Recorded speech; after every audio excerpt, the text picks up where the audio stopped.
From the New York Post. Oh boy, you guys aren't going to want to look at the screen. Feds ID hacker who played AI video of Trump kissing Musk's feet and warned that legal ramifications are being explored. How many of you think we should scroll down and everyone can see Trump sucking on Elon's toes? I mean, no. We're going to say no. I'm going to enable the blur function. I didn't, this is a cool feature. I didn't even know this existed. So it's an extension you can download. And let's just adjust the blur amount to... let's put it at 5%. No, 5's a little too much. Yeah. Let's go to 6. So you can kind of see that there's Elon Musk sitting there. It says, "Long live the real king." And that wasn't enough blur. It wasn't enough. Oh no. All right, there we go. Oh my goodness, that doesn't. It's AI. It's AI. Either. The feds have ID'd the cyberpunk who broadcast an AI-powered video of Trump kissing. They say kissing, but I'm sorry, that's not kissing. No, it was a little more involved. Toes are in the mouth. Yes. You know what I mean? And the kissing. Officials at the Department of Housing and Urban Development said the individual has been identified, although they didn't name them or reveal how the hacker managed to infiltrate the government television system in the cafeteria at the agency's headquarters. So I'm going to go and assume the person worked there. It's usually that simple. I don't think anyone broke into the building and then stuck a USB in a computer. I think they worked there and knew how to do it. Well, I mean, this is, you got to think about it. If it was a hacker of some sort, that is a high-level felony to hack into government computer systems. So, if they're saying they've identified the hacker, but there haven't been any charges, Yeah, they just kicked him out. They just kicked him out. So I think it was an employee. It had to be an employee at that point. I don't think this DOJ is going to be like, we're just, we'll cut him loose. Don't do it again. Let's slap on the wrist. Okay, but y'all got to admit it is funny. It's definitely funny. I'm not laughing. It's It's just inappropriate. Wait, where was it posted? On all the TVs at Housing and Urban Development. They all just turned on showing Trump with Elon's toes in his mouth. Oh, no. Oh, no. But I mean, it really shows you how deranged these people are. I mean, how much you want to bet this person didn't respond to that email? Look, I mean, they yeah, okay, fair enough. Look, feet people are deranged in right off the bat. Just if you're into feet, you're kind of weird. Right? I think you're weird generating that, to be honest. If you're going to AI generate that, it's pretty weird. Phil, I'd like to agree with you, but the standard of what qualifies as weird these days has gone so far away from feet that you would beg for feet to be the weirdest thing about. You can thank TikTok for that one. That you're right, but you're right.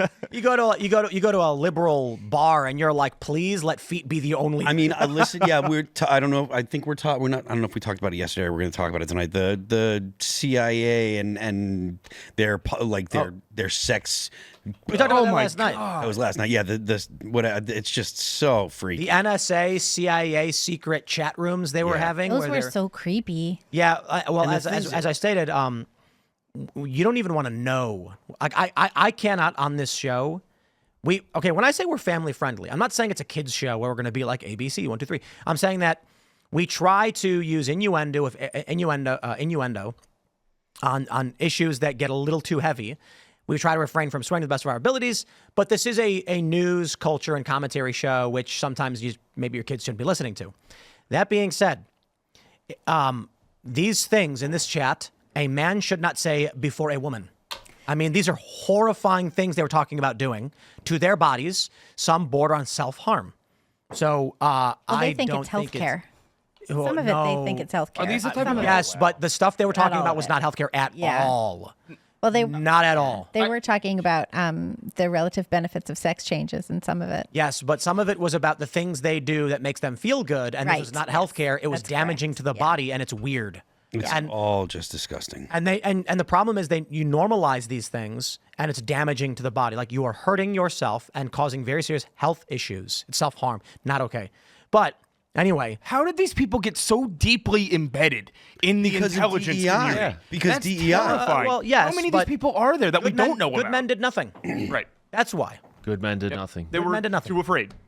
I mean, Didn't want to say anything. Didn't want to speak out. But not at first. I mean, I would say largely yes, but it's not about fear. I think it started with you have a Christian moral ethic dominant government and culture, and then along comes somewhat deviant of an individual, and they say, I'm just going to mind my own business because I want to go home to my kids and I don't care to deal with this.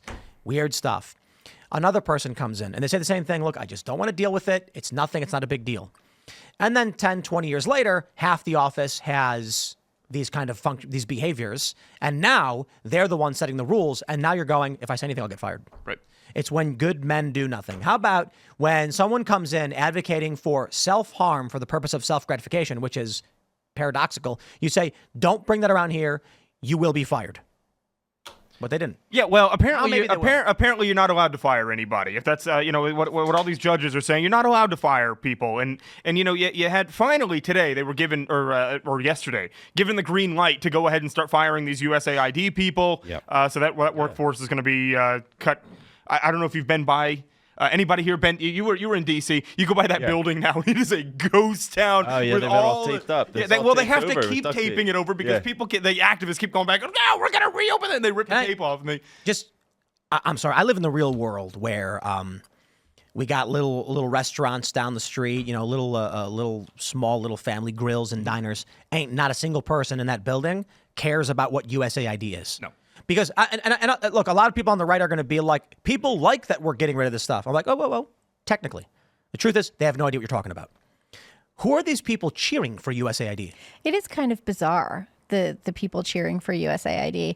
And it's also true in terms of these government employees and their weird chat rooms and whatever else they're doing. Like, what's one of the biggest reasons someone takes a government job? It's because of stability. It's because of good benefits. So, I mean, if you take a government job, you can expect to have it for, a decade at least. You can expect to not get fired. So, I mean, already you have Well, that's this. the temptation, though. If you expect to not get fired, you could also expect to not, get in trouble for anything. Right. More temptation to get away with things, like weird chat rooms. I Right. think there should be an ethics investigation on these people. I was in the confirmation hearing for Kash Patel for 5 hours, and they were grilling him on both sides for the entire day. But, thank God he's in now as a new FBI director. And I mean, we kicked out George Santos from Congress. People like Swalwell, get him out. An ethics investigation put in on all that. We're talking about revoking the clearance.